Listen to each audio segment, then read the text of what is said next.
ನಮಸ್ತೆ ಟಿವಿ 20 ಕನ್ನಡ ವಾಹಿನಿಗೆ ಸ್ವಾಗತ. ಹುಬ್ಬಳ್ಳಿ ಧಾರವಾಡ ಮಹಾನಗರ ಪಾಲಿಕೆ ರಾಜ್ಯದಲ್ಲಿ 2ನೇ ದೊಡ್ಡ ಮಹಾನಗರ ಪಾಲಿಕೆ. ಆದರೆ ಹೆಸರಿಗೆ ಅಷ್ಟೇ ಇದು ದೊಡ್ಡ ಪಾಲಿಕೆ. ಇಲ್ಲಿ ಒಟ್ಟು 82 ವಾರ್ಡ್ ಇವೆ. ಅಲ್ಲದೆ ನಗರದಲ್ಲಿ ಸುಮಾರು 13 ಲಕ್ಷಕ್ಕೂ ಹೆಚ್ಚು ಜನಸಂಖ್ಯೆ ಕೂಡ ಇದೆ. ಪಾಲಿಕೆ ವಾರ್ಡ್ಗಳನ್ನ ಅಭಿವೃದ್ಧಿ ಮಾಡಬೇಕಾದ್ರೆ ರಾಜ್ಯ ಸರ್ಕಾರದ ವಿಶೇಷ ಅನುದಾನ ಬೇಕೇ ಬೇಕು. ಅಲ್ಲದೆ ನಿವೃತ್ತರ ಪಿಂಚಣಿ, ಪೌರ ಕಾರ್ಮಿಕರ ಸಂಬಳ ಸೇರಿ ಹಲವು ಅನುದಾನ ಇನ್ನೂ ಸರ್ಕಾರದಿಂದ ಬಾಕಿ ಇದೆ.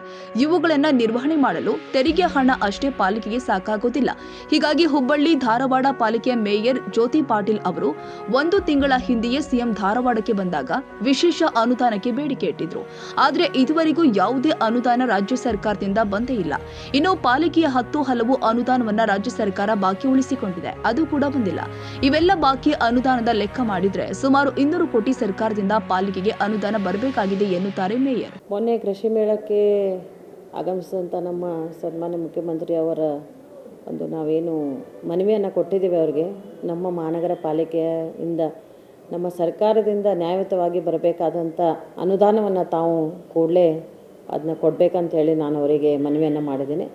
ಅದೇ ರೀತಿ ಪಾಲಿಕೆಗೆ ವಿಶೇಷ ಅನುದಾನಗಳನ್ನು ಸಹ ಕೊಡುವಂಥ ನಿಟ್ಟಿನಲ್ಲಿ ನಾನು ಅವರಿಗೆ ಮನವಿಯನ್ನು ಮಾಡಿದ್ದೆ. ಸೊ ಹಾಗಾಗಿ ಏನು ನಮ್ಮ ನ್ಯಾಯಯುತವಾಗಿ ಬರಬೇಕಾದಂಥ ಹಣ ಇತ್ತು ಅಥವಾ ಅನುದಾನ ಇತ್ತು, ಅದು ಇನ್ನೂವರೆಗೂ ಬಂದಿಲ್ಲ. ಸಾಕಷ್ಟು ಸಾರಿ ಮನವಿಯನ್ನು ಮಾಡಿದ್ದೀವಿ ನಾವು, ಆದರೆ ಬಂದಿಲ್ಲ. ಹಾಗಾಗಿ ನಾವು ಒಂದು ಸಾಂಕೇತಿಕವಾಗಿ ಅವರು ಇಲ್ಲಿ ಬಂದಿದ್ದಾಗ ಮನವಿಯನ್ನು ಕೊಟ್ಟಿದ್ದೇವೆ. ಮತ್ತು ಅದೇ ರೀತಿ ನಾನು ಮೊನ್ನೆ ನಮ್ಮ ಎಲ್ಲ ಹಿರಿಯ ನಾಯಕರಿಗಾಗಲಿ ಮತ್ತು ನಮ್ಮ ವಿರೋಧ ಪಕ್ಷದವ್ರಿಗಾಗಲಿ ಎಲ್ಲರಿಗೂ ನಾನು ಮಾತಾಡಿದ್ದೇನೆ. ನಾವು ನಿಯೋಗವನ್ನು ತೆಗೆದುಕೊಂಡು ಹೋಗಿ ಇನ್ನೊಮ್ಮೆ ಅವರಿಗೆ ನಾವು ಮನವಿಯನ್ನು ಸಲ್ಲಿಸೋಣ ಅಂತ ಹೇಳಿ. ಮತ್ತು ವಿಶೇಷ ಅನುದಾನ ಪಾಲಿಕೆಗೆ ಕೂಡಲೇ ಬಂದರೆ ಅದು ಅನುದಾನ ಅನುಕೂಲ ಆಗ್ತೈತೆ ಅನ್ನೋ ದೃಷ್ಟಿನಲ್ಲಿ ಅಭಿವೃದ್ಧಿ ಪರ ಆಗ್ಬೋದು, ಅಥವಾ ನಮ್ಮ ಏನು ಈಗ ಅಭಿವೃದ್ಧಿ ಆಗುವಂಥ ಕೆಲಸಗಳಲ್ಲಿ ಏನು ಕುಂಠಿತ ಆಗ್ತಾಯಿದೆ ಅವುಗಳನ್ನು ನಾವು ಕಂಪ್ಲೀಟ್ ಮಾಡಲಿಕ್ಕೆ ಅನುಕೂಲ ಆಗ್ತದೆ ಅಂತಂತ ಹೇಳಿ ನಾನು ಅವರಿಗೆ ಮನವಿಯನ್ನು ಕೊಟ್ಟಿದ್ದೇನೆ. ಅವರು ಮನವಿಯನ್ನು ಸ್ವೀಕರಿಸಿದ್ದಾರೆ. ಮುಂದೆ ಕಾದು ನೋಡೋಣ. ಅದರಲ್ಲಿ ಏನಿದೆ ಅಂತಂದರೆ ನಮ್ಮ ಒಂದು ಏನು ಪೆನ್ಷನ್ ಬರೋದಿತ್ತು ಅದರದ್ದು ಒಂದು ಮೆನ್ಷನ್ ಮಾಡಿದ್ದೀನಿ ನಾನು. ಆಮೇಲೆ ನಮ್ಮದು ಸ್ಯಾಲರಿಗೇನು ಕೊಡಬೇಕಿತ್ತು ಅದನ್ನು ವೇತನದ್ದು ಮಾಡ್ತೀವಿ.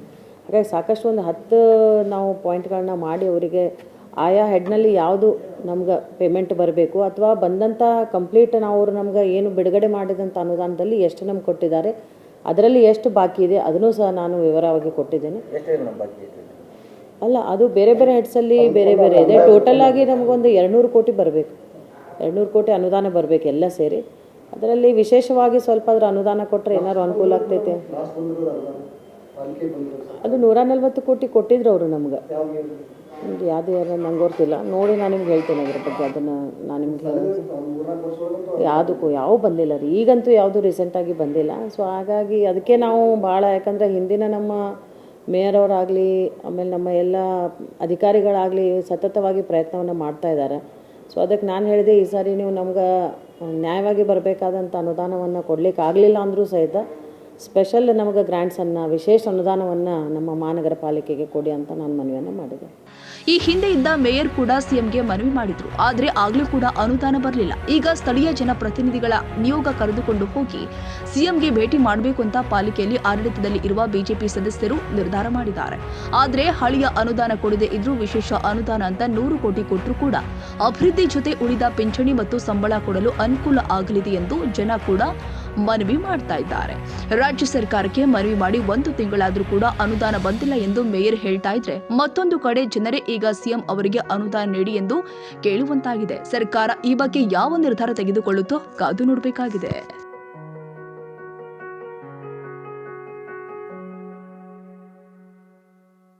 ಓಂ ಶ್ರೀ ಚಾಮುಂಡೇಶ್ವರಿ ಜ್ಯೋತಿಷ್ಯಾಲಯ, ಕೊಳ್ಳೇಗಾಲದ ಪ್ರಧಾನ ಮಾಂತ್ರಿಕರು ಪಂಡಿತ್ ನಾರಾಯಣ್ ರಾವ್, ಶ್ರೀ ರೇಣುಕಾ ಯಲ್ಲಮ್ಮ ದೇವಿಯ ಆರಾಧಕರು. ಪರಿಹಾರದಲ್ಲಿ ಓಪನ್ ಚಾಲೆಂಜ್. ನಿಮ್ಮ ಸಮಸ್ಯೆ ಏನೇ ಇರಲಿ, ಎಷ್ಟೇ ಕಠಿಣವಾಗಿರಲಿ, ಕೇರಳದ 600 ವರ್ಷದ ಪ್ರಾಚೀನ ದೈವಿಕ ಪೂಜಾ ಶಕ್ತಿಯಿಂದ ಕೇವಲ 1 ದಿನದಲ್ಲಿ ಪರಿಹಾರ ಶತಸಿದ್ಧ. Any problems get 100% solution within 1 day.